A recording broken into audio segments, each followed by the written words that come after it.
Welcome. In today's guide, you'll learn exactly how to create a brand new Do Not Disturb schedule on Google Chat using your PC with the latest update. This is perfect if you want to stay focused during certain hours or simply avoid notifications at specific times. Let's get started. First, open your browser and head over to google.com. On the top right corner of the page, you'll see your profile photo. Right next to it, there's a small grid of 9 dots. Click on those 9 dots to open the Google Apps menu. From the list, find and select Chat. Once Google Chat opens, look toward the top of the window for the Settings option. This appears as a small gear icon. Click on the gear icon to access your chat settings. In the Settings menu, look for the section labeled Notifications. Go ahead and click to enter.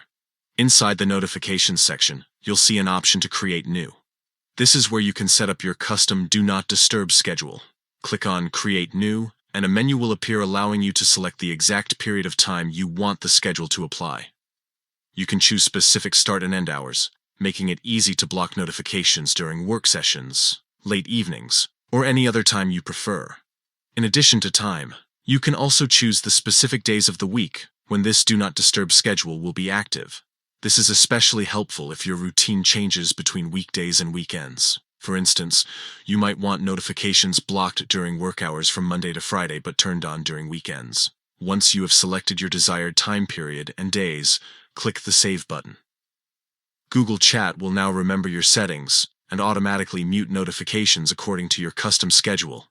With this simple setup, you can control when you receive alerts, helping you work without interruptions or enjoy quiet moments when you need them most.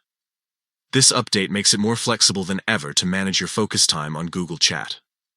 Now that you know how to create a Do Not Disturb schedule, you can adjust it whenever needed to match your changing routine.